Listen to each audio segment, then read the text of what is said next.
ബബ്ബബ്ബ ഭയം ഭക്തി ബഹുമാനം. Directed by newcomer Dhananjay. Written by Faheem and Noorin Shareef. Husband and വൈഫും കൂടിയാണ് ഇതിൻ്റെ കഥ എഴുതിയിരിക്കുന്നത്. DOP അർമോ എന്നുള്ളൊരു മച്ചാൻ.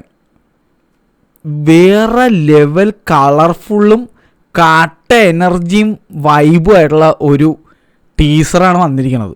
ഞാൻ പറയുന്ന ടീസറിൻ്റെ കാര്യമാണ്. ടീസർ കണ്ടിട്ടുണ്ടല്ല, എനിക്ക് രോമാഞ്ചം പിടിച്ച്.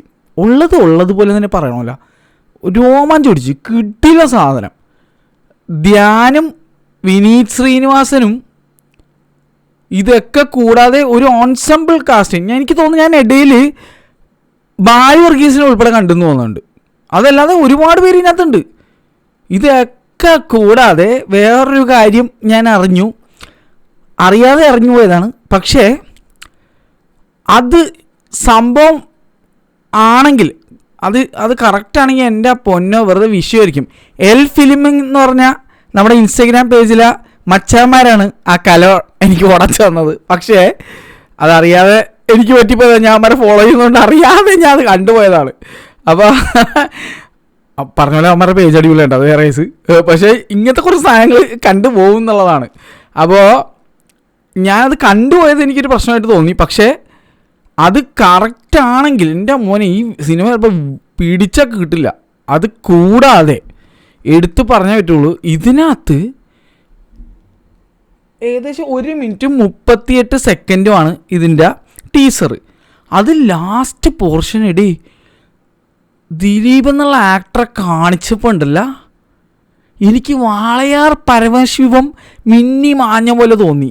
ഹൈവേയിലുള്ള ആ ദിലീപേട്ടനുണ്ടല്ലോ, ആ ദിലീപ് എൻ്റെ മോനെ എനിക്കെന്ത് ഇഷ്ടമുള്ള പടമെന്ന് അറിയാമോ അത്. മീശമാധവനും ഹൈവേയും കല്യാണരാമൻ ഇതൊക്കെ എനിക്ക് ഭയങ്കര ഇഷ്ടമുള്ള പടമാണ്. പറക്കം തളകി ഒന്നും പറയണ്ടല്ലോ മനുഷ്യ. പക്ഷേ എനിക്കൊരു പ്രത്യേക സ്ഥാനമാണ് എനിക്ക് റൺവേ എന്നുള്ള പടവും. അതുപോലെ തന്നെ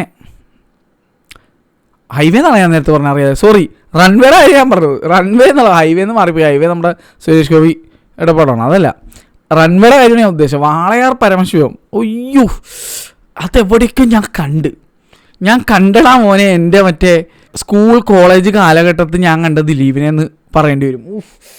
ആ ഒരു സംഭവം അത് ഞാനതിപ്പോൾ ഇവിടെ കാണിച്ചു തരുന്നില്ല. നിങ്ങൾ എന്തായാലും ഇവരുടെ യൂട്യൂബ് ചാനൽ, അതായത് ശ്രീ ഗോകുലം മൂവീസ്, ഗോകുലം ഗോപാലനാണ് പ്രൊഡ്യൂസർ, അവരുടെ ചാനലെടുത്തിട്ട് ഈ ബബ്ബബ്ബ അതിന് 3 തവണ പറയണമല്ലോ, അത് ഭയം ഭക്തി ബഹുമാനം, അതിൻ്റെ ടീസർ കണ്ടു നോക്ക്. ലാസ്റ്റ് നിങ്ങൾക്ക് എന്തായാലും തോന്നൂടെ? എനിക്ക് തോന്നുന്നു മിക്കവർക്കും തോന്നുന്നു. അത് കണ്ടപ്പോൾ തന്നെ എനിക്ക് വാളയാർ പരമശിവം എന്നുള്ള ക്യാരക്ടർ ഓർമ്മ വന്നത്.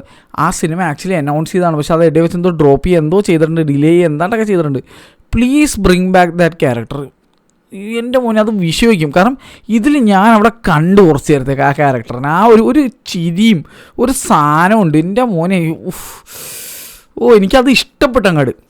അതായിരുന്നു ഈ ഒരു കംപ്ലീറ്റ് ടീസറിൻ്റെ ഏറ്റവും വലിയ ഹൈലൈറ്റ്. പിന്നെ വിനീത് ശ്രീനിവാസൻ ഇതിനകത്ത് നെഗറ്റീവ് ഷെയ്ഡുള്ള റോള് എന്തോ ആണ്, പ്യുവർ നെഗറ്റീവ് റോൾ എന്താണെന്നാണ് എനിക്ക് ഫീൽ ചെയ്തത് കണ്ടിട്ട്.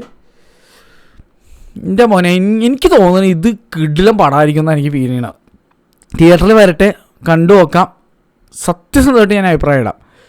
എനിക്ക് തങ്കമണിയും അതുപോലെ ബാന്ദ്രയും കണ്ടപ്പോൾ എനിക്ക് സത്യം പറഞ്ഞ സങ്കടം വന്നിട്ടുണ്ടായിരുന്നു. അപ്പോൾ ഞാൻ ആലോചിച്ചത് ഇതുപോലൊരു പടം, ഇതുപോലെ മാസ് ആക്ഷൻ ഒരു പടം രാംലീല കഴിഞ്ഞിട്ട് ഇപ്പം ഇതാണ് അത്രയും ഒരു പവറിൽ എനിക്ക് ഒരു ഫീലിംഗ് നൽകിയിരിക്കുന്നത്. അതും ഇതിൻ്റെ ടീസർ തന്നെ പവറുടെ പവർ സാധനമായിട്ട് എനിക്ക് ഫീൽ ചെയ്ത്. പിന്നെ എനിക്ക് ഇഷ്ടപ്പെട്ടത് ഈ സിനിമയുടെ ക്യാമറ വർക്കും കളറിങ്ങും ഒക്കെയാണ്. അത് ഭയങ്കര കളർഫുൾ. അതുകൊണ്ടാണ് ഞാൻ ബാക്ക്ഗ്രൗണ്ട് ഇതിട്ടത്. ഭയങ്കര കളർഫുള്ളായിട്ടുള്ള ഒരു ടീസറാണ് കിട്ടിയിരിക്കുന്നത്. അതേപോലെ തന്നെ background music by Shaan Rahman വെറുതെ പെട്ടച്ചിട്ടുണ്ട് എടുത്തിട്ട്. കിടിലം ബാക്ക്ഗ്രൗണ്ട് മ്യൂസിക്കായിട്ട് എനിക്ക് ഫീൽ ചെയ്തു. ഞാൻ റിപ്പീറ്റഡ്ലി 2-3 തവണ ഇരുന്ന് കേട്ട് നോക്കി. മോനെ വിഷയമായിട്ടുണ്ട്, സൂപ്പറായിട്ടുണ്ട്. കുറേ നാൾക്ക് ശേഷമാണ് ഷാൻ റഹ്മാൻ്റെ സൈഡിൽ നിന്നും ഇമ്മാതിരി പഞ്ച് സാധനം കേൾക്കുന്നത്. എന്തായാലും പൊരിച്ചിട്ടുണ്ടെന്ന് പറയേണ്ടി വരും. എന്തായാലും ഈ ടീസറിൽ കണ്ട ആ ഒരു വൈബും പവറും ത്രൂ ഔട്ട് ദ സിനിമയിലുണ്ടെങ്കിൽ പിടിച്ചാൽ കിട്ടില്ല. ഇതൊരു കട്ട കംബാക്ക് ആയിരിക്കും എന്നാണ് എനിക്ക് തോന്നുന്നത്. അങ്ങനെ ആവട്ടെ എന്ന് ഞാൻ മനസ്സുകൊണ്ട് ആഗ്രഹിക്കുന്നു. കാരണം ഞാൻ ദിലീപ് എന്നുള്ള പേഴ്സണെ അല്ല ഞാൻ ഈ പറയുന്ന ഒന്നും, ദിലീപ് എന്നുള്ള നടനെയും അദ്ദേഹം ചെയ്തിട്ടുള്ള ക്യാരക്ടേഴ്സ് ഇഷ്ടപ്പെടുന്ന ഒരു സിനിമാ പ്രേമി എന്നുള്ള രീതിയിലാണ് ഞാൻ സംസാരിക്കുന്നത് ഇവിടെ.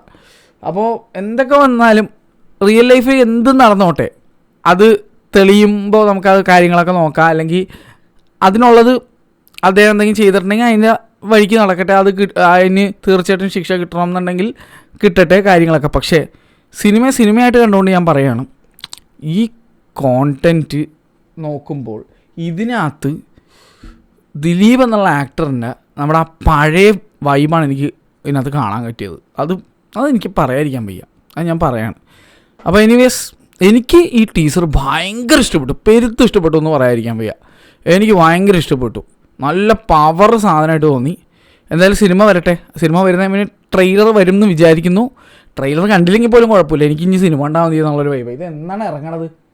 2025 തന്നെ എഴുതിയിട്ടുണ്ട്, എന്നാണെന്ന് എനിക്കറിയില്ല. പിന്നെ ഇതിനകത്ത് welcome to the world of madness എന്നാണ് പറയുന്നത്. മാസം എഴുതി കാണിച്ചിട്ട് അതിൻ്റെ ഇടയിലേക്ക് DNE ആണ് എഴുതി ചേർത്തിരിക്കുന്നത്. അതൊക്കെ വെറൈറ്റി ആയിരുന്നു. എന്തായാലും സംഭവം ഒരു തെറിപ്പ് പടമായിരിക്കും എന്ന് എനിക്ക് ഫീൽ ആവണത്. എനിക്കിഷ്ടപ്പെട്ടു. നിങ്ങളുടെ അഭിപ്രായം നിങ്ങൾ കമൻറ്റ് ചെയ്യുക.